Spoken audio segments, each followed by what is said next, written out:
রক্ষা কবচ দিয়েছে কোর্ট, কিন্তু নীতি শিক্ষাও তিনি পেয়েছেন। রক্ষা কবচ দিলেও নীতি শিক্ষা অভিষেক বন্দ্যোপাধ্যায়কে, তিনি একজন সাংসদ, তার ভাষার সম্পর্কে সংযত হওয়া উচিত। 3 বারের সাংসদ কেন এমন মন্তব্য করবেন, এই প্রশ্ন তুলে নীতি শিক্ষাও দেওয়া হয়েছে। অভিষেকের কেন এমন দায়িত্বজ্ঞানহীন মন্তব্য, ভোটের আগে কেন এমন মন্তব্য প্রশ্ন করেছেন বিচারপতি। 4 মের পর ফল অন্যরকম হলে কি হতো, প্রশ্ন বিচারপতির। অভিষেকের মন্তব্য নিয়ে প্রশ্ন বিচারপতি সৌগত ভট্টাচার্যের। আর নাম না করে শাহকে নিয়ে অভিষেকের মন্তব্যে মামলা। আরো একবার জানিয়ে রাখি, রক্ষা কবচ তিনি পেয়েছেন, কিন্তু তারপরেও তাকে নীতি শিক্ষা কোর্টের 3 বারের সাংসদ, তিনি কেন এমন মন্তব্য করবেন, কেন এমন দায়িত্বজ্ঞানহীন মন্তব্য করবেন অভিষেক? ভোটের আগে কেন এমন মন্তব্য প্রশ্ন তুলেছেন বিচারপতি। 4 মের পর ফল যদি অন্যরকম হতো তাহলে কি হতো, অভিষেকের মন্তব্য নিয়ে প্রশ্ন বিচারপতি সৌগত ভট্টাচার্যের। আমরা কোর্টের থেকে প্রোটেকশন চেয়েছিলাম, কারণ আমাদের এটা মনে হচ্ছে এটা রাজনৈতিক উদ্দেশ্য প্রণোদিতভাবেই কমপ্লেনটা করা হয়েছে, এবং কোর্ট ওনাকে প্রোটেকশন দিয়েছে যে ওনার এগেন্সটে কোনো কোয়ার্সিভ অ্যাকশন নেওয়া যাবে না, অ্যারেস্ট করা যাবে না। আর ইনভেস্টিগেশন যেমন চলবে, ওনার যা পুলিশের ওনার থেকে জানার থাকবে সেটা পুলিশ জানতে পারে, কিন্তু নোটিশ দিলে 48 আওয়ার্সে 48 ঘন্টার নোটিশ ওনাকে দিতে হবে, এবং তারপরে উনিকে কমপ্লাই করবেন। মাননীয় মহামান্য আদালত অন্তত 3 বার এই মন্তব্য করেছেন যে এরকম সুপার পাওয়ার পোস্টে এবং এই রকম ব্যক্তিত্ব হওয়া পরেও তিনি এই ধরনের উস্কানিমূলক মন্তব্য কীভাবে করলেন, ওনার কাছেও এটা আশ্চর্যের ব্যাপার। এবং এই তদন্ত হওয়া উচিত। বিএনএসের সেকশন অনুযায়ী ওনাকে 48 ঘন্টা আগে নোটিশ দেওয়া হবে, সেই নোটিশ অনুযায়ী উনি হাজিরা দেবেন। নোটিশের মান্যতা না দেন তাহলে তদন্তকারী সংস্থা কোর্টে এটা মেনশন করে কোর্ট যেটা বিচার করবেন সেই ধরনের অর্ডার পাস করবেন। যে বক্তব্য রেখেছেন অভিষেক বন্দ্যোপাধ্যায় সেটা দায়িত্বজ্ঞানহীন মন্তব্য, এমনটাই পর্যবেক্ষণ বিচারপতি। একজন সাংসদ, একজন জননেতা, তিনি কি করে এই ধরনের মন্তব্য করতে পারেন? তার এই মন্তব্য উস্কানিমূলক বলেই মনে করছে কোর্ট। পাশাপাশি এই নিয়ে ব্যাখ্যা দিয়েছেন আমাদের নিউজ এডিটর অয়ন ভট্টাচার্য, কথা বলেছেন সহকর্মী প্রিয়াঙ্কার সঙ্গে। অভিষেক বন্দ্যোপাধ্যায়কে রক্ষা কবচ হাইকোর্টে। 31শে জুলাই পর্যন্ত অভিষেক বন্দ্যোপাধ্যায়কে রক্ষা কবচ, যেমন দেওয়া হলো অভিষেক বন্দ্যোপাধ্যায়কে, কিন্তু তার আগে যে পর্যবেক্ষণ বিচারপতি একেবারে ক্ষুব্ধ। অভিষেক বন্দ্যোপাধ্যায়ের যে মন্তব্য করেছিলেন সেই শালীনতা নিয়ে, সেই মন্তব্য নিয়ে কিন্তু নানা প্রশ্ন উঠে গিয়েছে ইতিমধ্যেই। রক্ষা কবচ 31শে জুলাই পর্যন্ত দিল হাইকোর্ট। বিচারপতি সৌগত ভট্টাচার্য কিছু শর্ত রাখলেন, এবং সেই শর্তের মধ্যে বিদেশ যেতে পারবেন না, বিদেশে যাওয়ার আগে অনুমতি নিতে হবে, বা তদন্তে সহযোগিতা করতে হবে, নোটিশ পাঠাতে হবে 48 ঘন্টা আগে, এই সমস্ত শর্ত রাখলেন। কিন্তু তার আগে, এটা হচ্ছে আরামবাগে 29শে এপ্রিলের আগে, 2য় দফার ভোটের আগে, আরামবাগে গাড়ির ছাদে দাঁড়িয়ে যে হুমকি দিয়েছিলেন, হুঁশিয়ারি দিয়েছিলেন, সেখানেই বিচারপতি সৌগত ভট্টাচার্য বিভিন্ন প্রশ্ন তুলেছিলেন, পর্যবেক্ষণে মন্তব্য করেছিলেন যে একজন তৃণমূল সাংসদ, একজন জনপ্রতিনিধি, তিনি কিভাবে এ ধরনের হুঁশিয়ারি দিতে পারেন। অমিত শাহ এসে যেটা বারবার বলেছিলেন, তোলাবাজ, সিন্ডিকেট, দুর্নীতি, ধর্ষক যারা, তাদেরকে শাস্তি দেওয়া হবে। কিন্তু একজন প্রধানমন্ত্রীর নাম না করে বা স্বরাষ্ট্রমন্ত্রীর নাম না করে তিনি জল্লাদ বলেছিলেন, আরো অনেক কিছু বলেছিলেন, সেটা শোনাবো তোমাদের দর্শকদেরকে। শুনিয়ে নি দর্শকদের ঠিক সেদিন কি বলেছিলেন আরামবাগে দাঁড়িয়ে অভিষেক বন্দ্যোপাধ্যায়। 7 তারিখে তৃণমূল আরামবাগ জিতুক বা হারুক, আমরা গতবারও আরামবাগ হেরেছিলাম, গোঘাট হেরেছিলাম, খানাকুল হেরেছিলাম, পুরসুরা হেরেছিলাম, কিন্তু উদারতা পার পেয়ে গেছিলে। এবার আমি নিজে দায়িত্বে থাকবো। 4 তারিখ 12টার পরে কোন জল্লাদের কত ক্ষমতা আর কার দিল্লির বাবা কাকে বাঁচাতে আসে আমি 4 তারিখ দেখব। অয়ন, রাজনৈতিক নেতাদের এহেন মন্তব্য, ভাষার মর্যাদা নিয়ে সরাসরি প্রশ্ন উঠে যায়। একেবারে জনসমক্ষে এইভাবে মন্তব্য করছেন অভিষেক বন্দ্যোপাধ্যায়। এইটাই তো প্রশ্ন তুলেছেন সৌগত ভট্টাচার্য, বিচারপতি, হাইকোর্টের বিচারপতি সৌগত ভট্টাচার্য, যে একজন জনপ্রতিনিধি, তৃণমূলের সর্বভারতীয় সাধারণ সম্পাদক, তার গুরুত্ব অনেক বেশি, কিন্তু কেন এমন দায়িত্ব জ্ঞানহীন মন্তব্য করেছেন অভিষেক বন্দ্যোপাধ্যায়? তখন কল্যাণ বন্দ্যোপাধ্যায় বললেন হয়তো ভোটের আগে তো খুব উত্তেজনা ছড়ায়, সেই উত্তেজনার পরিপ্রেক্ষিতে হয়তো বলে ফেলেছেন। তারপরেও সৌগত ভট্টাচার্য, বিচারপতি সৌগত ভট্টাচার্য তার পর্যবেক্ষণে অনড়। যে আপনি কি মনে করেন যে একজন জনপ্রতিনিধি এই রকম মন্তব্য কখনো করা উচিত? আপনি কি মনে করেন যে একজন জনপ্রতিনিধি একজন প্রধানমন্ত্রী বা স্বরাষ্ট্রমন্ত্রী বা প্রতিরক্ষা মন্ত্রী বা রাজনৈতিক নেতৃত্বকে এইভাবে আক্রমণ করতে পারেন, এই রকম হুঁশিয়ারি দিতে পারেন, এরকম জল্লাদ বলতে পারেন? বিচারপতি সৌগত ভট্টাচার্য বারবার এই প্রশ্ন তুলেছেন। কল্যাণ বন্দ্যোপাধ্যায় একেবারে অয়ন একবার নয় মানুষ উত্তেজনাবশত বলে ফেলেছে জনসমক্ষে, কিন্তু অভিষেক বন্দ্যোপাধ্যায় তো বারবার এহেন মন্তব্য করেছেন। ফলতায় তিনি মন্তব্য করেছেন নির্বাচনী প্রচারে গিয়ে। শোনাই দর্শকদের, সঙ্গে থাকো অয়ন। জাহাঙ্গীর আমাকে আস্তে আস্তে বলেছে, দাদা সব দিয়েছো, একটা বৈদ্যুতিক চুল্লি করে দিতে হবে। আমি ভাবলাম 4 তারিখ ফল বেরোনোর পর কিছু লোক তো হার্ট অ্যাটাক করবে, তাদের শর্টকাটটাও ভালো করে করা আমাদের উচিত। অমিত শাহ এসে বলছে তৃণমূল কে সব ঘুষ যাও अंदर, नहीं तो उल्टा करके सीधा कर दिया जाएगा। কে বলছে? গুজরাটের গুন্ডা।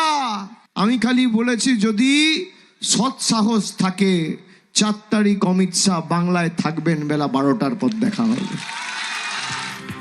অয়ন, যে মন্তব্য বিচারপতি করলেন যে 4 মে যদি ফলাফল অন্যরকম হতো তাহলে তো আরো অনেক কিছুই হতে পারত। সেইখান থেকেই তো প্রশ্ন তুলছেন যে আইন শৃঙ্খলার বিষয়, এটা হচ্ছে আইন শৃঙ্খলার বিষয়। এই যে মামলাটা হয়েছে সেটা এই আরামবাগের মন্তব্যের পরিপ্রেক্ষিতে, বিতর্কের পরিপ্রেক্ষিতে, কিন্তু ফলতাতেও যা বলেছেন সেটা খুব প্রচ্ছন্নভাবে হুমকি, প্রচ্ছন্ন হুঁশিয়ারি, এবং সেইখানেই বিচারপতি সৌগত ভট্টাচার্যর প্রশ্ন, পর্যবেক্ষণ, মন্তব্য যে যদি 4 তারিখে অন্যরকম ফল হতো তাহলে কি হতো? তাহলে কি গোটা রাজ্যে আইন শৃঙ্খলা পরিস্থিতি একেবারে ভেঙে পড়তো, খুন হতো, রক্তপাত হতো? এই রকম ভাবেই বিচারপতি আশঙ্কা প্রকাশ করেছেন, কিন্তু তারপরেও তাকে রক্ষা কবচ দিয়েছেন এবং তদন্ত চলবে। এই মন্তব্য নিয়ে তদন্ত চলবে। অভিষেক বন্দ্যোপাধ্যায় নিজেই আবেদন করেছিলেন রক্ষা কবচের জন্য, সেই রক্ষা কবচ পেলেন, কিন্তু তদন্ত চলবে। এবার রাজ্য কিভাবে তদন্ত চালাবে এই মন্তব্যের পরিপ্রেক্ষিতে, বিশেষ করে ফলতাটাও এর সঙ্গে জুড়বে কিনা, যেটা আমরা শোনালাম, সেই বিষয়গুলো এখন নজরে রাখবো আমরা, কারণ তদন্তে প্রত্যেকে নজর থাকবে। ধন্যবাদ অয়ন। কথা বলছিলাম নিউজ 8 অয়ন ভট্টাচার্যের সঙ্গে। 2024 পর্যন্ত ধর্মীয় অত্যাচারের কারণে যেসব হিন্দু বাংলাদেশ থেকে পালিয়ে আসতে বাধ্য হয়েছেন তাদের সবাইকে আশ্রয় দেওয়া হবে শরণার্থীর মর্যাদা, আর অনুপ্রবেশকারীদের অবিলম্বে দেশ থেকে তাড়িয়ে দেওয়া হবে। অভিবাসন এবং বিদেশি আইন বাংলায় কার্যকর করার পর স্পষ্ট জানিয়ে দিলেন মুখ্যমন্ত্রী শুভেন্দু অধিকারী। সিএর আওতায় পড়েন না এমন বাংলাদেশি অবৈধ অনুপ্রবেশকারী ধরা পড়লে কোর্টে পাঠাবেন না, তাকে ভালো করে খাওয়া দাওয়া করিয়ে সোজা বনগাঁ পেট্রোপল সীমান্তে নইলে বসিরহাটে বিওপির কাছে পৌঁছে দেওয়ার ব্যবস্থা করুন।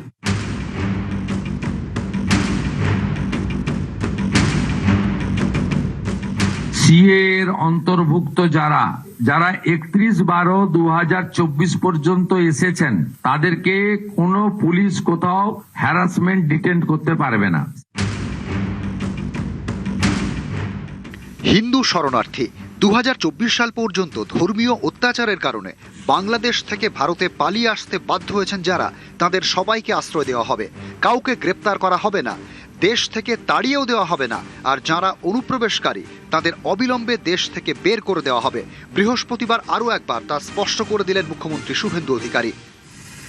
অনুপ্রবেশকারীদেরকে কোর্টে না পাঠিয়ে বাংলাদেশ বর্ডারে বিএসএফ এর কাছে পাঠানোর যে আইন কালকে কার্যকর হয়েছে, গতকাল পশ্চিমবঙ্গে পুলিশ কমিশনারকে এবং আরপিএফ কে ডাইরেক্টলি বলে দেওয়া হয়েছে হাওড়া স্টেশন থেকে সিএ এর আওতায় পড়েন না এমন বাংলাদেশি অবৈধ অনুপ্রবেশকারী ধরা পড়লে কোর্টে পাঠাবেন না, তাকে ভালো করে খাওয়া দাওয়া করিয়ে সোজা বনগাঁ পেট্রোপল সীমান্তে নইলে বসিরহাটে বিওপির কাছে পৌঁছে দেওয়ার ব্যবস্থা করবে এবং তার সংখ্যা প্রত্যেক সপ্তাহে থ্রু ডিজিপি সিএমওতে পাঠাতে হবে।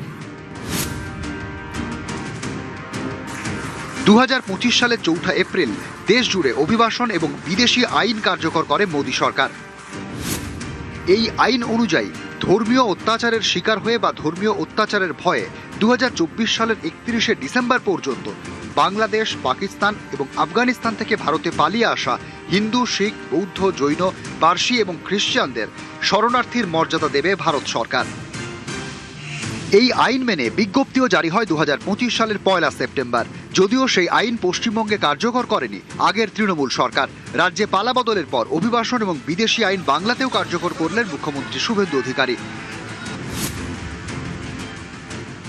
যারা 31/12/2024 পর্যন্ত এসেছেন তাদেরকে কোনো পুলিশ কোথাও হ্যারাসমেন্ট ডিটেন্ট করতে পারবে না। সিএ এর আওতায় যারা নেই তারা হলেন কমপ্লিটলি অবৈধ অনুপ্রবেশকারী ইনফিল্ট্রেটার্স। তাদেরকে সরাসরি রাজ্য পুলিশ গ্রেপ্তার করবে এবং ডিটেন্ট করবে এবং হ্যান্ডওভার করবে বিএসএফ এর হাতে, এবং বিএসএফ বিডিআর এর সঙ্গে কথা বলে তাদেরকে ডিপোর্ট করার ব্যবস্থা করবে, অর্থাৎ ডিটেক্ট, ডিলিট, এবারে ডিপোর্ট।